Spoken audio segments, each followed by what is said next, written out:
Yeah, what's up, guys? Welcome into the Athletic Fantasy Football Podcast Week 11 Rankings Show edition. We've got a big slate of games, 15 games ahead of us with just 2 teams on bye, so we got a lot to get to on this episode of the Athletic Fantasy Football Podcast. I am Michael Beller. Can't even say my own name. I'm so excited.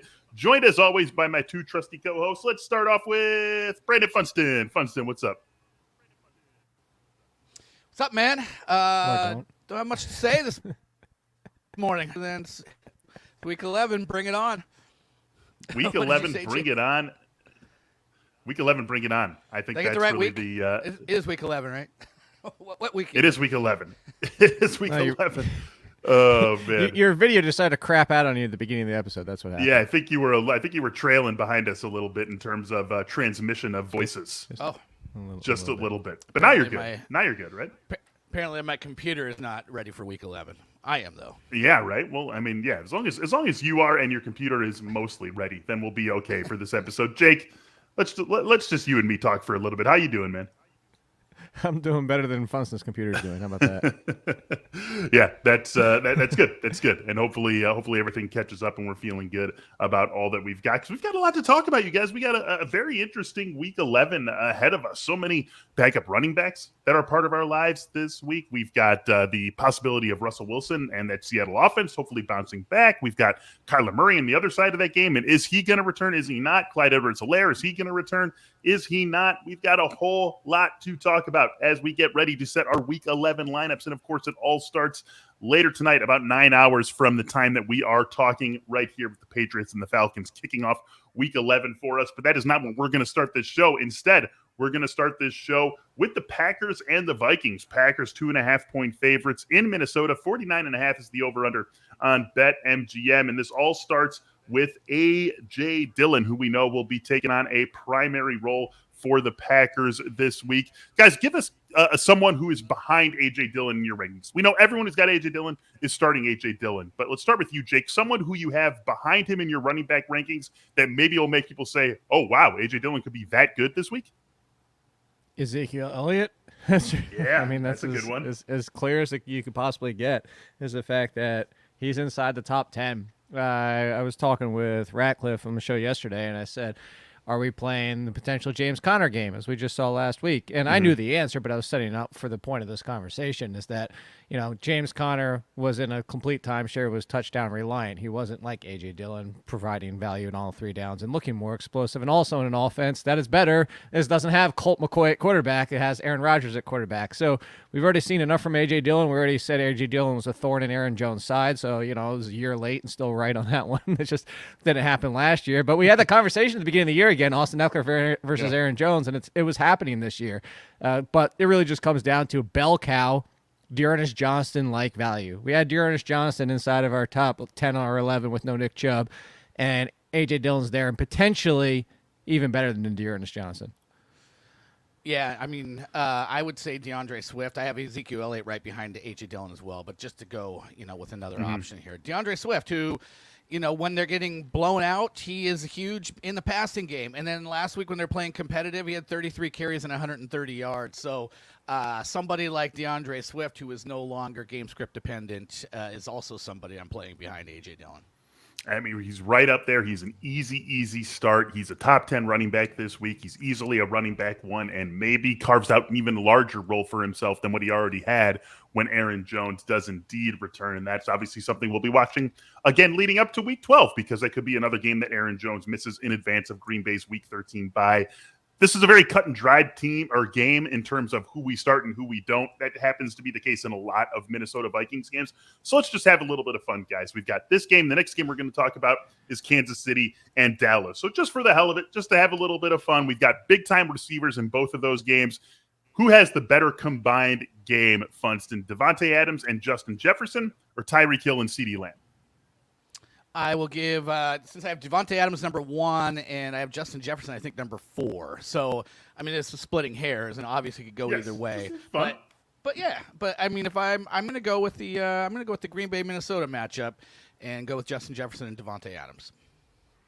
And I mean, I don't know if you're looking for a strong reason for that. No. How can you? How can you have a strong reason? You? Yeah. These are 4. I mean, you guys both have all 4 of these guys, I want to say, in your top 6 or 8 of your wide receiver rankings. This is just, there's not much more for us to say other than start your Packers and start your Vikings and start your Chiefs and start your Cowboys. So let's just have a little bit of fun with it. All right. What do you got in this one, Jake? The same, so that probably means the other side is going to be better. I will say this. If you were going to try to make a strong argument based on something, this game does have that 49.5 total that I mentioned. Cowboys and Chiefs is at 55.5. So basically a full touchdown higher on expectation in Cowboys and Chiefs. And let's get to that. What's up? Hold on. We could talk about I was going to say Adams at 1 and Jefferson at 9 and Hill at 2 and Lamb at 7. So I guess, no, I'm on the other side barely by a half. Combined, though. But what if Adams is just so much better than Hill, and then CeeDee and Jefferson are really close for you? I don't have the gap in the projections that large. I could do the math and the projections if you want to add it up that way. It's like Devontae Adams is 0.6 in front of Tyreek Hill, and then here we go. Well, we'll go down to Justin Jefferson, 14.3 behind. Where is CeeDee Lamb? See, that's what I disagree with my projections. I have Justin Jefferson in front of CeeDee Lamb, but in my rankings, this is why I go by my rankings. I would play CeeDee Lamb. Really, what it comes down to is we're talking about this game. Is the fact that I legitimately think that we have to start paying attention a little bit to the Packers defense. That's without Jair Alexander. Like similar to the Jaguars. Again, Jaguars are not like, oh my God, run for the hills for their pass defense. Sure. But the Packers, was it 3 straight games of 3 quality quarterbacks that they've limited in the passing games? And more than quality quarterbacks, right? Kyler Murray, Patrick Mahomes, and then Russell Wilson coming back from injury. That's what I was going to say. Russell Wilson, the finger, the cold, all that type of stuff. So, so at least 2 exceptional quarterbacks, we'll put it that way. Yeah. And really what it comes down to is just respect the defense. So if you respect the defense in a coin flip like this, and Lamb just a much more favorable matchup, I mean, even you probably say arguably the better matchup, period, even if the Packers defense wasn't playing better. So that's why projections different than I would play Lamb over Jefferson this week. All right, let's talk about Cowboys and Chiefs. 2.5-point favorites are the Chiefs in this one, and the 55.5 over-under that I mentioned. Right now, we don't know if Clyde Edwards-Helaire is going to return. I would say if I had to bet just on reading the Andy Reid tea leaves as of Thursday morning when we're recording this, I would bet against CEH returning. This is a 4:25 p.m. It sounded the other way to me. So, I mean, he's just he's like hedging his bets, right? At first he said, yeah, he might return, and now he said, oh, he might not return. He said there's a chance. He said it was a small chance that he would be activated after the bye. We don't have a ton to go on. Either way, the point of the question is, like, they have to activate him before, right? This is a Saturday activation. Right. This is not a Sunday activation. So we're gonna know. This is not a take it down to game time sort of decision. So if he returns, how do we look at this KC backfield, Jake, with Clyde Edwards-Helaire? What are you doing with CEH if you got him? What are you doing with Daryl Williams if you got him? When you said KC, I thought you said shaky backfield. That's a good way to put it. It works too, right? We, at the beginning of the season, we saw Edwards-Helaire 2 games 100-plus rushing yards. The other 2 were 40s. So he was inconsistent already. Also, in the passing game, 2 targets, 3 targets, 2 targets, 3 targets. Like, it wasn't even a high-end volume like we wanted. And we were saying, this is annoying. Daryl Williams and other people are involved. Other people at that time were involved. So now you have Daryl Williams, who's looked really good. If it wasn't for the fact that Kansas City bounced back as an offense last week, I would say Edwards-Helaire, boom, right back to 65%. However, I'm a little hesitant. And if Edwards-Helaire is out there, I would play Daryl Williams slightly in front of them. Like, I have Edwards-Helaire in my rankings. I have them about 2 or 3 spots apart, and they're both in the high-end 20 range. They're like low-end RB2s. I think Daryl Williams leads, but I think it could be like a basically a Broncos situation. Melvin Gordon, Daryl Williams, and then Javonte Williams, Edwards-Helaire, who still might look better and still might do better on a per-touch basis, but first game back, and the fact that Daryl Williams has looked good, and they're coming off a win where that offense clicked on all, just fired on every single cylinder, I would lean a little bit towards Williams, but zero confidence in that. I'm not going to say that's the guarantee to happen. Funston, you starting either of these guys if you have them? I have them ranked about the same as Jake. I think I have Daryl Williams in the kind of upper 20s and Helaire in the middle to late 20s, so we're pretty close. I'm wondering if, because if you look at Daryl Williams in the past game with CEH out and how they've been thrown to the running backs, I wonder if like the 9-catch game from Daryl Williams and the 6-catch game a couple weeks before that is a reaction to the way the defenses are playing and Kansas City taking what is given to them, and when CEH comes back, since he hasn't been there, since they've kind of changed things up, that maybe he gets a little bit more run the passing game as well. But yeah, I'm again, this is CEH's first game back if he does come back, and I kind of agree that Daryl Williams is going to have to get the nod in terms of expected value. 98 points these two teams combined for wait. I'm an idiot. Let me redo that. Not 98 points. Wow, that was 84 points. I was adding the Cowboys actual score with the total of this game in my head. It was 84 points these two teams combined for last week. Either way, a lot of points. Not that far from 98. Big bounce back from both the Cowboys and the Chiefs a week ago, and I think this one's going to go exactly as we expect also in terms of the points that are up on the board. How about the Seahawks, you guys? Seahawks and Cardinals. Is this one going to go the way that we think it's going to go? And what way do we think it's going to go? Right now, the Cardinals are 2.5-point favorites in Seattle. We don't know if Kyler's coming back. Colt McCoy might not be there if Kyler is unable to play. But let's talk about the quarterback on the other side. Funston, how comfortable are you? If you're a Russell Wilson manager, how comfortable are you saying last week, whatever, first game back, let's get him right back in my lineup? It's funny. I was listening to Brock Hewitt on local sports radio here, and he had the same thought and said it the same way I did. It's like you could have called last week rust if he was missing a bunch of different ways, but the way that Russell was missing was just sailing passes over and over again. I just think it's straight up the finger's not all the way there, and we'll see if he wears any kind of brace on it this week. It won't be as cold. Might be wet though. We'll see. I just don't think he's going to be all the way full Russ yet 1 week later after kind of how off he was last week. So my expectations, and they've talked about it a lot, is they got to get the running game going. I actually think that they're going to try and lean on Alex Collins a little bit more and try to play off of that. And, what did Russ throw 40 times last time? I don't think that's going to be what they want to do coming into this game.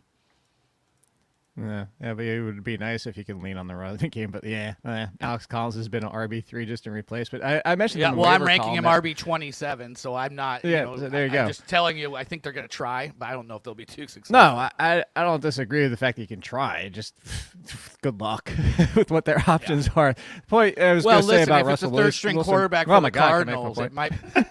Yeah. It could be a third-string quarterback for the Cardinals. Finish what you're saying, Funston, about the Cardinals. Well, I'm just saying, if it's a third-string quarterback for the Cardinals, and even if they're not successful, they'll just continue to run the ball. They don't have to worry about chasing a score.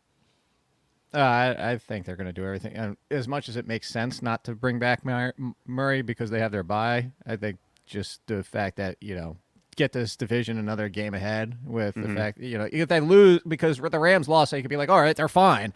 And there'd still be a half game in front of the Rams, even if they did lose. But then why not get that game and a half cushion and then go into your bye? So, I can see if Murray's 90%, they're probably playing him. As much as we could sit here and mix. But all that being said, is really what it comes down to is the Russell Wilson thing is the most off-target throws he's had this year, almost double. And that's the percentage it was up at 17%, which the only people worse than him were players like Mike White. And that's all you really need to know. Russell Wilson was alongside Mike White. So I do think, like Brandon, the finger is bothering him more than people thought. Every report out there said it was too early for him to come back. So I don't know that we see 100% Russell Wilson for at least another week or two. Kyler Murray, we know, is trying to make his way back from the injury, you guys. What level of quarterback would you feel comfortable having as a backup option to then wait on Kyler with this being a late kickoff? What do you got in this one, Jake? You could wait a lot of options. You could wait. I mean, obviously, if you have Dak or Mahomes, you're not you don't need that. Probably don't have Kyler. You probably don't have Justin Herbert and Kyler Murray, but you could have Joe Burrow. You could have Derek Carr. You could have, if you need the upside. What if you had Roethlisberger / Mason Rudolph? Would you wait? Oh my! Is everybody gonna let me finish a sentence today? I was gonna say, if you need the upside and you don't have it, like if you had Tannehill and you just want the floor, that's the name I was gonna bring into this. You play Tannehill. If you need the upside of Murray, the boom bust potential of Roethlisberger and Daniel Jones is similar to the upside of Murray. Obviously, the floors are god awful abysmal, and that's why you play Tannehill if you have Tannehill, who's also, by the way, been a top 10 quarterback since week 3 or 4, somewhere around there, like that after that terrible start. Maybe it was week 5. It's been a bad start, but he's been really good since. Point being is that's where it would be. It would be easy to wait if you had Carr and Burrow. If you need the ceiling, would be the only way I wait for Ben and Daniel Jones. Yeah, I think that's probably the right way to look at this. Got to think about who you have in the earlier games, not who you could potentially turn to in the late games. Do we have any Kyler-less concerns for James Conner? I believe both you guys have him right around RB12, so obviously you're playing him. But I have Kyler in my ranks though right now. Like James Conner, after his touchdown saved his day. It was disgusting. Oh, if we know it's before that, yeah. If we know it's what is his name, Skirtenberger or whatever the hell his name is, if he's out there at quarterback, Traveler.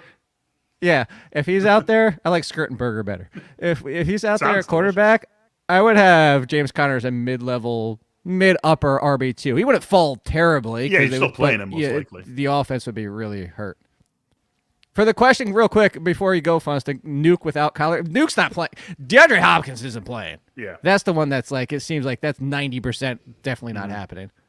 Yeah. Definitely seems like that's just I'm one they're afraid going to to take talk. into their I don't bye. want to step on Jake's toes. Am I clear to say something? He's very ornery about getting getting friendly fire here. Yeah. Why are you interrupting me again?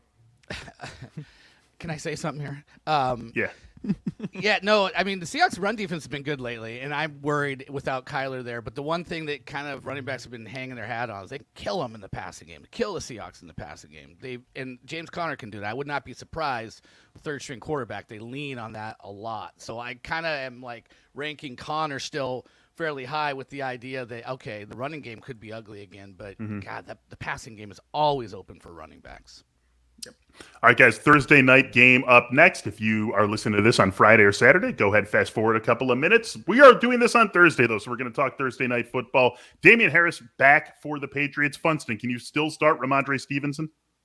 I would say yes, especially if Brandon Bolden doesn't play. I'd feel a lot better about it. I think you could look at the game. What was it, right? When the game that Damian Harris got knocked out was late, but Rhamondre Stevenson had a pretty good game in that game, and I feel like he's going to have an elevated role. I do think Damian Harris is coming back to the lead again, but I do think that there's a place now for Rhamondre Stevenson. I'd be extra excited if Brandon Bolden's out because you could feel like, oh, you know what? He's actually got probably in line for 3 or 4 catches. Feeling good about that as well, even if he only gets like 8 carries or something like that. So, yeah, we'll see on Bolden, but either way, you could, in a deeper league, you could talk me into a flex on Stevenson as well. You feeling the same way, Jake?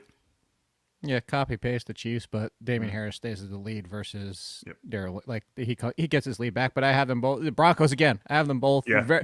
It's funny. Damian Harris and Daryl Williams are very close together, and about 2 or 3 spots down, you find Stevenson and Edwards-Helaire.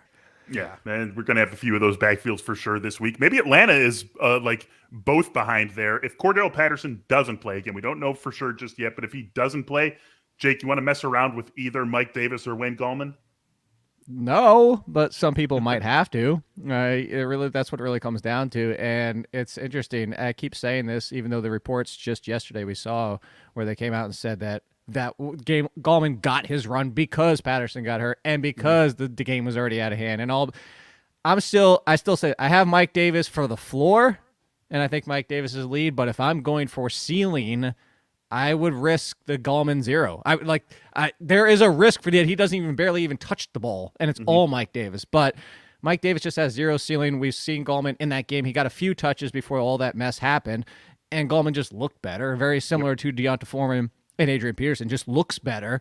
Whether or not that does anything, but, maybe Gallman gets 10 touches and he finds, one long play and makes it into 60 points and a hopeful touchdown, or 60 points. That'd be great. 60 yards and a touchdown. Yeah, I'm out on Mike. I mean, I agree with Jake for the most part, but I'm like, if it's no Cordero Patterson, I'm still like in on like the McKissicks and the Kenyon Drakes and the Naheem Hineses and the third down Yeah, backs sure. in better situations than I am just Mike Davis, the lead guy in Atlanta. I mean, we've seen how that goes. We've seen how it goes. It does not go well. Thursday Night Football, Patriots and Falcons getting us going in Week 11. Cuts Clothing can get you going, fellas, if you're looking for comfortable, stylish clothing, because our work attire, it's changed. The days of wearing uncomfortable business attire totally in the past, at least for most of us. You don't have to sacrifice style for comfort with Cuts. I've got some Cuts apparel myself. They sent it out to me, and it's all great. Got some T-shirts, got some joggers, very comfortable, and I feel very comfortable being on camera and talking about football, wearing it, and then going out for a date night with my wife. It's just a very versatile clothing that fits the modern lifestyle. We know that shipping is going to be a little bit of an issue over these next couple of months, so in preparation, Cuts has started their sales season early. 30% off now site-wide through December 3rd. You can have a worry-free holiday with Cuts. Head on over to cutsclothing.com. Get that 30% off site-wide through December 3rd. Upgrade your wardrobe, your brother's wardrobe, your husband's wardrobe, your dad's wardrobe, whoever's wardrobe with Cuts' famous shirts, joggers, and the all-new outerwear. Again, cutsclothing.com. Is something preventing you from achieving your goals? What interferes with your happiness? Check out BetterHelp.com/AFF. BetterHelp will assess your needs and match you with your own licensed professional therapist. You can connect in a safe and private environment. Very convenient. You start communicating in less than 48 hours, and you can get timely and thoughtful messages back from your therapist, plus schedule weekly video and phone sessions. It's not just a crisis line. It's not self-help. It is actual, real, true, honest, professional counseling done securely on a line. These are licensed counselors with a number of specialties. As a listener of the Athletic Fantasy Football Podcast, you'll get 10% off your first month by visiting our sponsor at betterhelp.com/AFF. Join the more than 1 million people who have taken charge of their mental health. Again, that's BetterHelp, HELP.com/AFF. All right, welcome back to those of you who are listening on Friday and Saturday and already know what happened in the Thursday night game. And if we're right about what to do with Atlanta, and if we're right about Rhamondre Stevenson, let's move on to the Bills and the Colts. And you guys are raining on the Zach Moss parade. Expert consensus ranking at Fantasy Pros has him somewhere in the low-end RB2 range or just outside it. Brandon at RB38, Jake at RB36. I guess, Brandon, take it first. Why are you guys right and everyone else wrong? Well, that's a parade I just don't want to go to. I mean, it's an unnecessary parade. I harp on it all the time. I think this is the lowest volume carry backfield, and they play and they deploy it in a almost Belichickian way. But when it's Moss one week, it's Singletary one week. Oh, randomly it's Breida this week. And it's all split up, and there's just no upside. And they have blowouts, and they still don't give the ball to the running back. It's like, why are we doing this? I mean, Zach Moss has had a month straight now of not even reaching 10 half PPR fantasy points. Why are we ranking him as an RB2 when it could just as easily be Devin Singletary, who is the RB2? I think you rank him down. Sure, he's capable of being an RB2. We've seen it, but so is the other guys there. And a lot of more guys likely than not, it's very capable that none of them will be an RB2. So. It's just too much of a coin flip there. We know that the coin flip. It's gonna. I thought you said you guys. I was jumping in. I know you usually move on, but you said you guys. This is a statement thing. Unless they score a touchdown in a blowout last week, not one of the three touched the ball more than 8 times in a friggin' blowout. No, nothing to do with this backfield.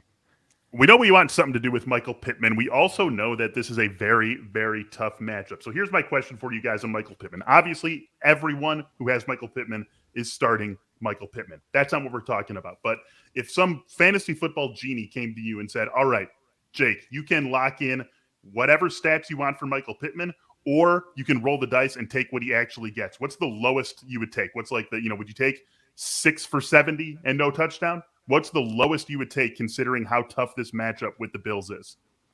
4 for 60. And you weren't far from where I was going, but 4 for 60, so 8.5 point PPR. I think that's an admirable day, and I have them down in the 20s. You have to respect the Bills, and It's, yes, can he still finish top 15? It's probably going to have to come on a touchdown. That's really what it comes down to. So if you told me 4 for 60, I'd take 8 points as my wide receiver 3. So I have him as a fringe wide receiver 2. And if you told me that was the floor I could lock in, I would take that versus risking that he gets 18 or 2. Because we've seen a hell of a lot more 2s against the Bills this year than we have seen 18. I'd want one more catch. But yeah, I have him ranked like 22 right now. He's a back end wide receiver. So 5 2. for 60? Yeah, 5 for 60 would be nice. But yeah, I'm So ready. you're just taking the 5 for 60, Jake. You're taking the 4 for 60 rather than saying, you know what, I'll see what Pittman can do for me. You're just taking that and locking that in and moving on. I would take it in. I would just move it. I would move along, especially because most people have him as their wide receiver 3, and that's a wide receiver 3 number, and I would take it and move on. I don't want the 0. The Bills are more likely to give you the 0 than they are to give you the 18. That's the fact. Either you guys surprised at the 7-point spread on this game? And to me, it feels a tiny bit heavy, just a tiny bit. I'm surprised to see it at 7. I would lean toward the Colts in that one, but one that I would most likely just stay away from rather than bet.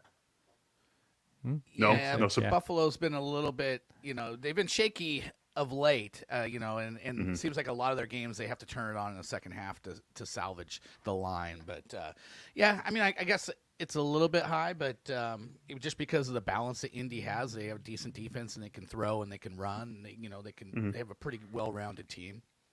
All right, guys, move on to the next game. Potentially a huge one when we look back on the AFC standings. This could be an important one as far as the AFC wildcard race goes. It's the Bengals and the Raiders. Bengals are actually 1-point favorites in Vegas. 49.5 is the over-under. And Brandon, I want to start with you because you just love the Bengals this week. You've got Joe Burrow up at QB6. You've got Jamar Chase as a wide receiver 1. T. Higgins as a wide receiver 2. Tyler Boyd as a wide receiver 3. So let's hear the bullish on the Bengals case that you've got for us. Burrow went into the bye with his worst game of the year, but we got to remember, I think he had 3 straight games of 3 touchdowns, and I think over the previous 5 or 6 games, he was averaging over 300 yards, and it was just 2 to 3 touchdowns every week, and then he had the bad week, and so, but he really is, on the season, if you think about it, he's basically like a quarterback 6. I mean, he's one of the best of the not elite tier guys, and then you got the Raiders. They made Patrick Mahomes suddenly feel right, and he goes for 405. I mean, a couple weeks before that, it was Teddy Bridgewater going for 303. Even Jalen Hurts, 200 and some passing yards and 2 touchdowns through the air, is a good day for Jalen Hurts throwing the ball. So that's what we've seen from the Raiders in the last few weeks. I just feel like with the bye, coming off of a bad game, this is a get-right game for Joe Burrow, getting back to only what he was doing before that. Jake, on the other side of this game, I can feel this. I can feel you wanting to make a case for Kenyon Drake. So let's hear the case for Kenyon Drake, Week 11 fantasy football starter. Is that because Funston's done it 6 times already, and then I can finally do it in Week 11? Funston's done it a couple of times, so I wanted to give you an opportunity. You do it so it happens, Jake. When I do it, it doesn't happen. So That's true. Hey, 7 running backs have 4 more receptions against the Bengals this year. 7, and they already had their bye. That just kind of gives you an idea of what's happening against them. They've given up the second most receptions, only 1 behind the Cardinals to running backs, and the Cardinals haven't had their bye, just to give you an idea. Granted, 2 of those were huge games, and Michael Carter and Najee Harris just putting up wide receiver lines against them. But still, it comes down to 7 running backs, 4+ receptions. This is a game that you expect the Bengals to be able to push the pace.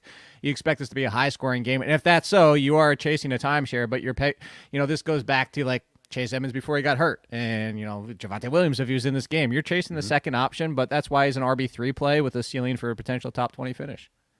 All right, this one is for both of you as we look at one more thing in the Raiders and Bengals game. Hunter Renfro is, I don't know if you guys both have him in wide receiver 2, meaning top 24, but if one of you or both of you are outside, you're barely outside. So we're basically looking at Hunter Renfro in wide receiver 2 land. Funston, does that mean that anyone who has him should start him? That you are, when you and I are sitting here on Sunday morning chatting with the masses, are you basically going to answer Why haven't you been? Renfro question with Hunter Renfro? Yes.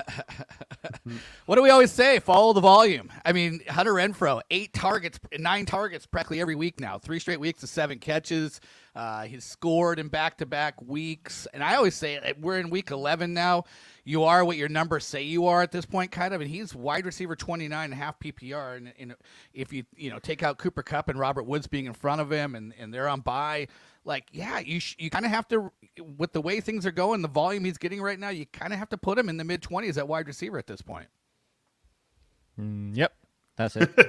Yeah, I don't even interrupt there. He said everything. Like the question I said is, why haven't you been starting Hunter Renfro? That's really what it comes down to. It was funny, Funston, last week on Sunday when we were talking about Hunter Renfro, we said, like, right, he's got the 7 for 50, and is he going to get a touchdown? That was exactly what he did last week. The 7 for 50 with the touchdown. So, I mean, we're basically soothsayers in the fantasy football world. Ravens and Bears, next game up on the list here, you guys. A couple of wide receivers who I want to talk about in this. This one is just for Jake, and then we'll move on to another one. Jake, bullish on Rashad Bateman, I noticed. So make the case for Rashad Bateman starting this week. Yeah, really, at the beginning of the season, I had concern for anybody not named Marquise Brown and Mark Andrews because we had to have a significant upgrade in the passing game for it to happen. And the thing is, we've been talking about it all year long, and I've mentioned it several times about the Ravens and that they are passing more. No, it's not 550 attempts this year, but they're taking advantage of what we've covered a lot and saying, team trying to run cover 2 to keep Marquise Brown in front of them, and then that just makes Lamar Jackson take off. But now that they've also added Rashad Bateman from being healthy, that's pulling them in, which helps Marquise Brown, and Mark Andrews is doing his. Now they legitimately have 3 weapons, and Lamar Jackson's passing more than he was last year and is taking advantage of Rashad Bateman. And Funston said chase the volume. I still had hesitancies even after the first game, but the volume's been there every single week for Bateman's getting looks every single week, and that's the case. What it really comes down to is it's a funneled offense. Granted, 3 options, and it's from a run-heavy team, but the run-heaviness hasn't been as much as it should be this year. Honestly, maybe that's a big part with no J.K. Dobbins, no Gus Edwards, but it's forced to be a fun. It's how different is this offense from ones like the Vikings with 3 options? Hell, the passing game of the Cincinnati Bengals. Bateman's essentially Tyler Boyd. I think that's fair. I think that's definitely a fair way to look at this. And the Bears have been susceptible to big plays in the passing game this season. Not quite the Bears defense that they maybe have a reputation for. Both of you are liking Darnell Mooney for the Bears this week. So let's hear a case from both of you, and let's start it off with Funston. Yeah, Darnell Mooney's, again, he's a guy that's been getting volume as Justin Fields is getting better. Darnell Mooney's, fantasy value seems to be getting better. Allen Robinson is banged up. You look at the Ravens secondary, they've had their issues, and they're a bit below average of late. So I just look at it as Darnell Mooney is kind of Justin Fields' go-to guy at this point. Although, it's a wide receiver position. Cole Kmet stepping up at tight end. But I think it's just, it's not a terrible matchup. Allen Robinson's down. Darnell Mooney's been the guy for Justin Fields anyways, and we're starting to feel better about Justin Fields as a passer. Yeah, there's not much more to add to that. In fact, most routes in the team the 2 games before they hit their bye, 27% target share, team target share, which is like, okay, cool, especially if you're the Beasley types. But on top of that, who cares if you're the Cole Beasley types, because it's not just 27% target share, it's 16.7 yards air per target too. So yeah, Mooney Tunes, man. Mooney Tunes, I love it. And Justin Fields, man, I think maybe found something in that last game for the Bears before the bye. Great touchdown drive against the Steelers, briefly put the Bears ahead. Maybe we get what he found. He found his confidence from the game before that. Now it's like peaked out confidence. It definitely feels like he's turned a corner at this point in his rookie season, and hopefully, if he keeps this rolling, you guys, if that was indeed him finding the mojo, finding that confidence, turning that corner, then maybe Justin Fields is someone who's a big part of our fantasy lives down this stretch and into the playoffs. Sunday Night Football features those Pittsburgh Steelers and the Los Angeles Chargers. Let's start on the Steelers side of things. Since this is Sunday Night Football, are you willing to wait, Jake, on Chase Claypool with his injury? And then I put Freiermuth in here as well, because if we talked about it on Monday, right? If Mason Rudolph is the starter again, you don't want to start Pat Freiermuth, and we're not going to know that maybe until down to Sunday night. So are you willing to wait on either of these guys? No way on earth I'm waiting for Claypool. What's your backup option in this game? James Washington? And what if and then the problem is okay, that's fine if it's Ben Roethlisberger, which it sounds like it's going to be. Tyler Johnson on Monday night? Yeah, no, so what do you turn to Ray McLeod if Mason Rudolph is at quarterback? Like there's no reason to really wait on Chase Claypool. Freiermuth's probably the same thing. There's other options. Freiermuth has been great. I've been enjoying it as much as anybody with the air Freiermuth, and they're like, I love the fact that it's happening, but at the same time, is tight end, and the most obvious one I'll just continue to say out there is because he's still maybe after waivers finished for everybody on Wednesday, because there's some that run during the day and like whatever. I'm assuming it's not half the rostership But Dan Arnold heading into this week was still half the rostership of Freiermuth. There's your I have Dan Arnold in front of Freiermuth anyway, and that's with Freiermuth is it with Ben Roethlisberger. As you should, as you absolutely should. Funston, you waiting on either of these guys? No. Well, I mean, if you're asking me, like, basically the same as what Jake said. It's funny. Yeah. I have Arnold and Freiermuth on a couple of teams. So, like, in reality, I'm not waiting on Freiermuth because I like Dan Arnold. You like Arnold better anyway. Yeah, exactly. Yeah. All right, guys, we have been waiting for Justin Herbert. We've been waiting for Mike Williams. Give me a % chance that these guys bounce back on Sunday night against the Steelers. Funston, you take this one first. This is a gut that I think Mike Williams has a decent day finally, and so I will say it's something better than 50%. But I like the matchup against Cam Sutton. I think it sets him up well. Like I said, I've been watching him. Seems like he's close. He's got these drops that if they didn't happen, his days are looking better the last few weeks. So just like I said, this is just a gut call. That's why I still ranked him in the wide receiver 2 range this week. If it doesn't happen this week, I'm out on that going forward. Big Jake? 32.78%. There we go. There's a guy who understands the spirit of the question, Funston. There's a guy who gets 50.01. There you go. That is better. That is certainly better than 50%. I love that. And all jokes aside, like I say, if you ran this game 10 times, 3 games, I think he bounces back to the Herbert that we thought he might be. So no Minkah Fitzpatrick, right? And maybe no TJ Watt. That should definitely help. And, I'll probably move up a tick on Mike Williams if we find out more. Like, we'll get Saturday reports, too. That's why I checked the rankings all the way up even through Saturday. You know what? I will say, as a sidebar, I like the fact that we're getting inactive so early on Sunday this year. Am I the only one realizing awesome. That? Yeah, no, it's been great. It's like, for sure, like 80 minutes, it's 90. It's like 11:15. It's like, here comes inactives. I'm like, holy crap. I remember when I used to be sitting there at 12:15 frustrated that we're still waiting for some. Oh, no, yeah, it's been beautiful for sure. It's been one of the best seasons of that for us. Yeah, I actually did that before that was a thing. When I was an intern at RotoWire back in my University of Wisconsin days, I did that on Sunday mornings, called up the press boxes, asking for inactives, and then we would put them out there into the world on the RotoWire player notes. It's good stuff. Oh, yeah. Me and shout good out story, Mike Doria. Grandpa. Yeah, shout out hey, we're like the same age, Jake. Get out of here. Get it. Don't trample on my shout out to Mike Doria, who I did that with on Sunday mornings back in, that would have been the football season of 2006 that I did that. Great season, 2006. Look it up, kids. Great year, 2006. Look up, kids. If you are sick of these ridiculous promises and contracts from the big wireless companies, check out Mint Mobile. This holiday season, the best deal in wireless can only be found at Mint. Right now, when you switch to Mint Mobile and buy any 3-month plan, you'll get another 3 months for free. As the first company to sell premium wireless service online only, Mint Mobile lets you order from home and save a ton with phone plans starting at just $15 a month.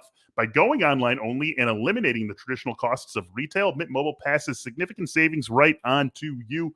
All plans come with unlimited talk and text and high-speed data delivered on the nation's largest 5G network. With Mint Mobile, you choose the amount of monthly data that's right for you. You keep your phone, you keep your number, you keep your contacts. That all just gets moved right on over. And for a limited time, buy any 3-month Mint Mobile plan, you'll get 3 more months for free by going to mintmobile.com/fantasy. That's mintmobile.com/fantasy. Cut your wireless bill to $15 a month. Get those 3 months for free. mintmobile.com/fantasy.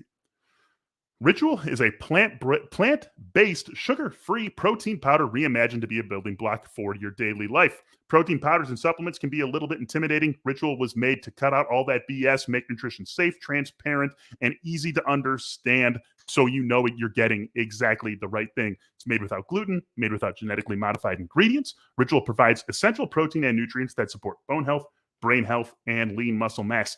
Mixing it up is as easy as shaking 1 scoop into your water bottle, and the one-of-a-kind recipe gives it a richer, tastier flavor than any other shake. Actually, right here, if you're watching this on YouTube, I'm drinking a smoothie. There is Ritual in this smoothie. Tastes great, goes great with the other berries that are in there. I love that I know exactly where it's coming from and why what is in it, why it's good for me, why it supports that bone health, brain health, and lean muscle mass. So why not shake up your Ritual to make trying something new a little bit less scary? Ritual offers a money-back guarantee if you're not 100% in love. Plus, our listeners get 10% off during the first 3 months.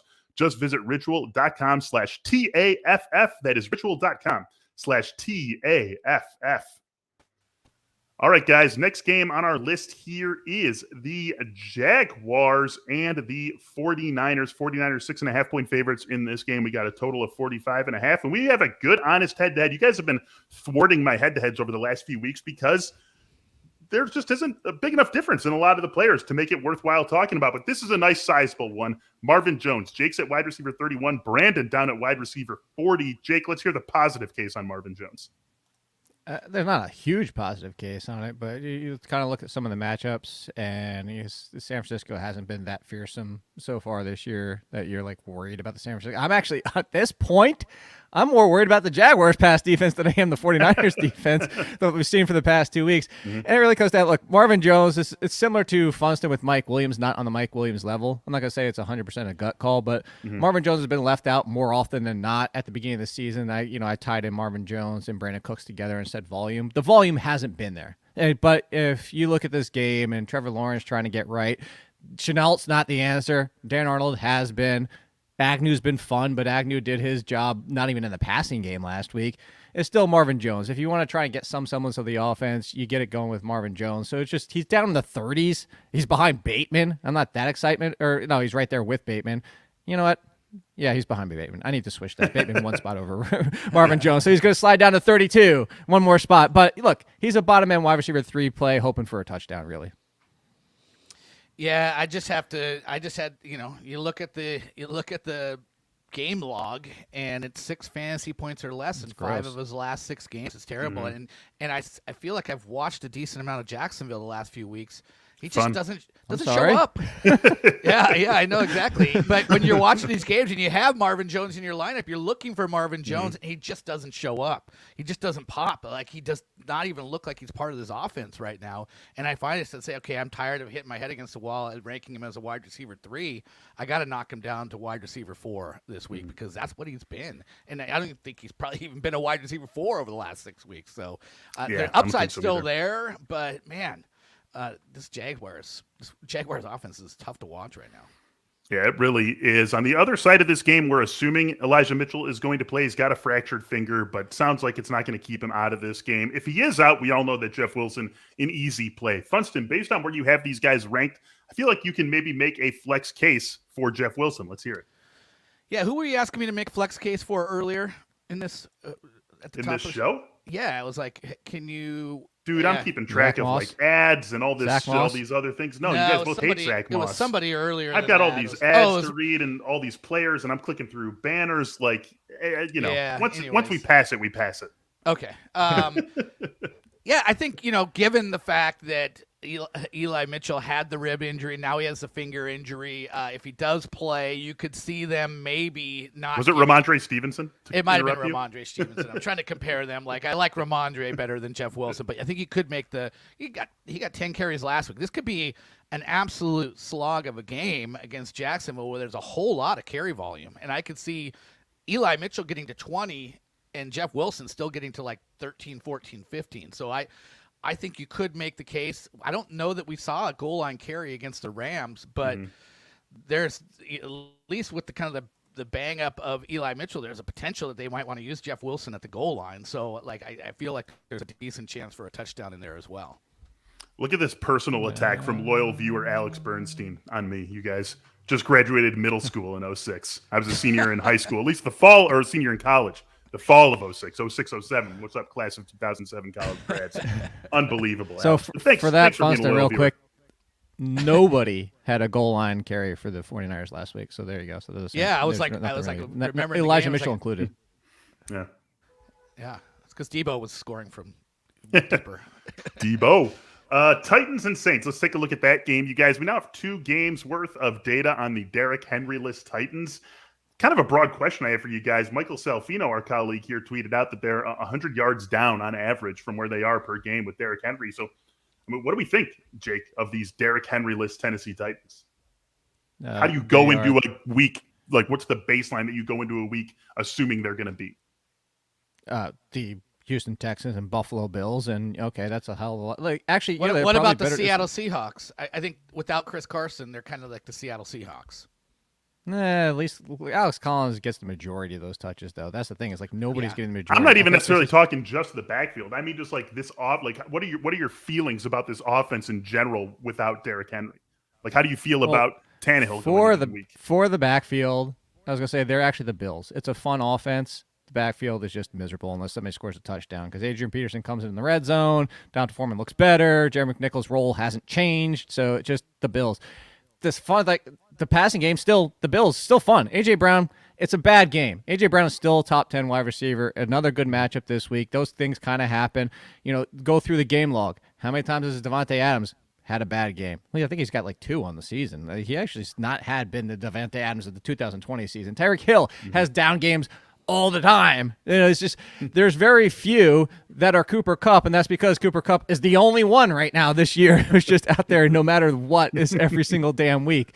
But really what it comes down to is, AJ Brown, and I think we could find some value potentially in Marcus Johnson because, we were doing the Westbrook Akinas, hey, he might be the answer. But interestingly, I think it was on our site. I don't remember. Somebody was pointing out the fact, and I agree with the fact is that Westbrook Akina doesn't really fit the Julio Jones role. Marcus Johnson does. And that Marcus Johnson, then I'm not saying go start Marcus Johnson, but go pick him up just in case in some leagues you get wide receiver 4 value going forward. That's what, again, you're not lighting up the world, but that's what the offense is stagnant, not just because of the backfield, is because the Ravens of last year. Ryan Tannehill needs a second option. He needs somebody. He's messing around with Ferkser and Swaim and nonsense over there. So he needs a second option.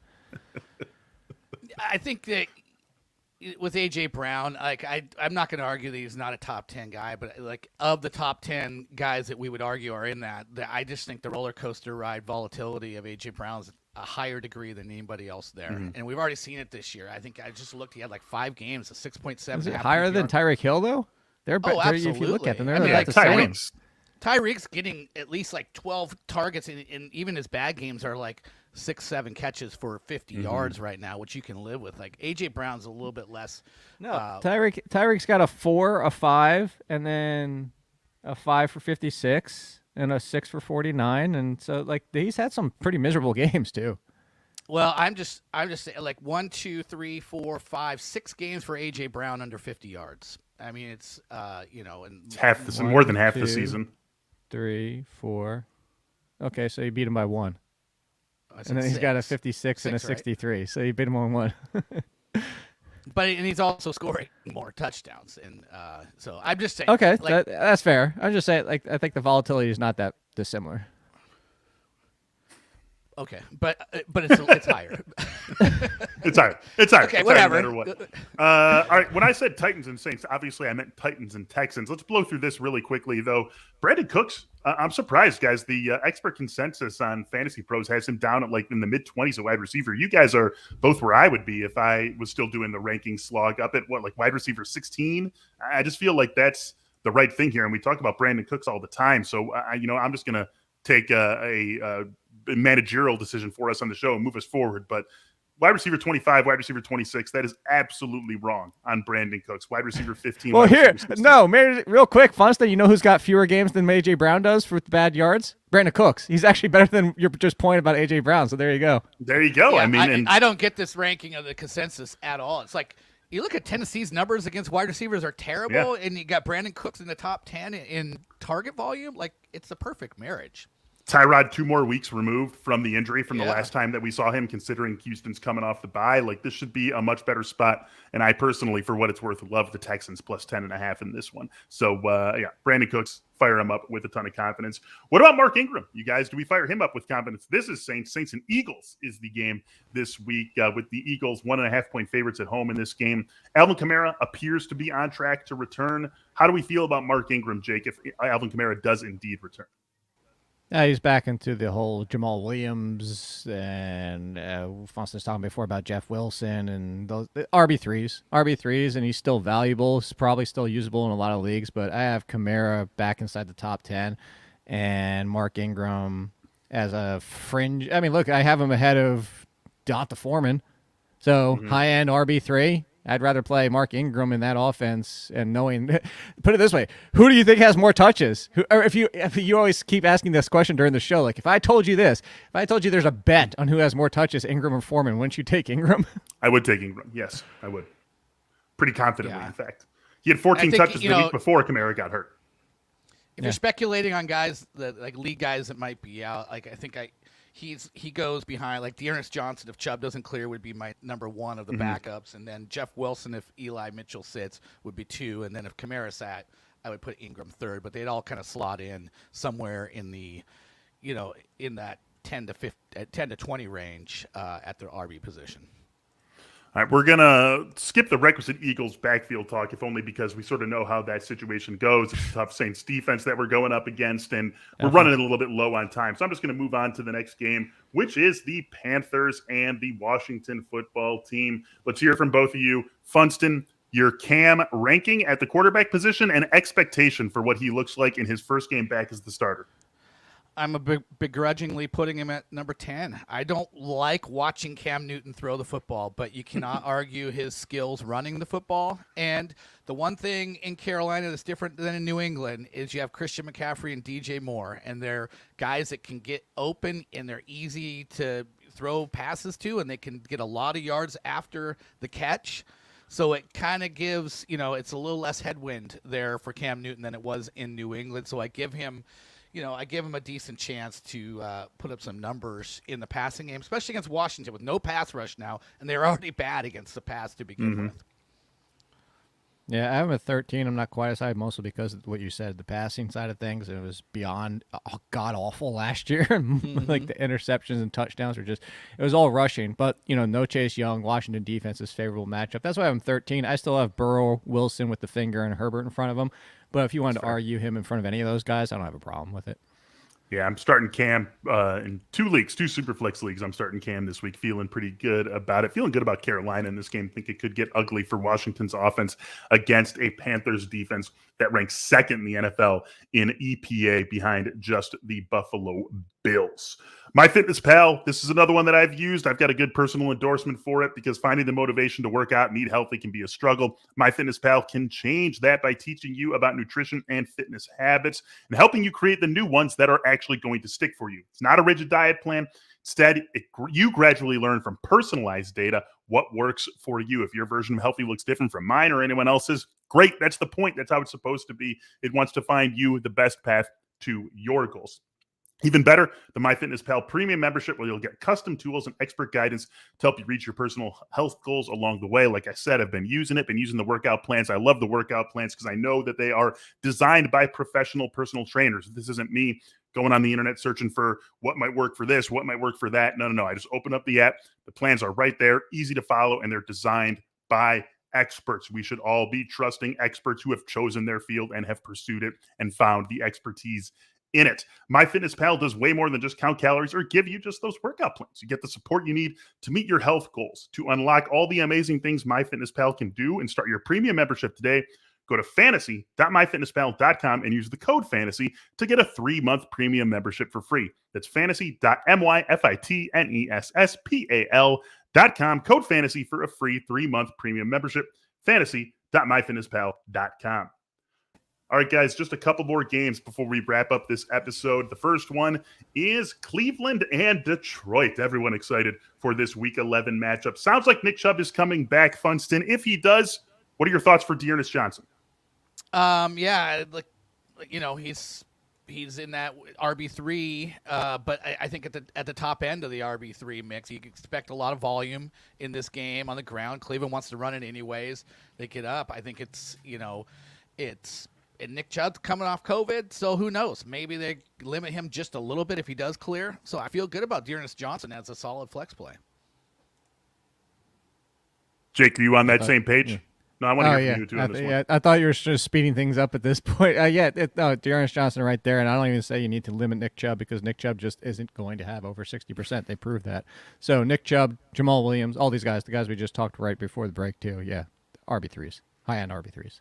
Browns are 10-point favorites in this game. 44.5 is the total. Obviously, quarterback questions on both sides. This could be Case Keenum versus Tim Boyle right? The Lions, excuse me. This could be Case Keenum versus Tim Boyle in this one. It sounds like Baker Mayfield has a better chance to play than Jared Goff, but still 10 points with that total, 27.25 implied total for the Browns. That feels kind of heavy to me. Does it feel heavy to either of you guys too?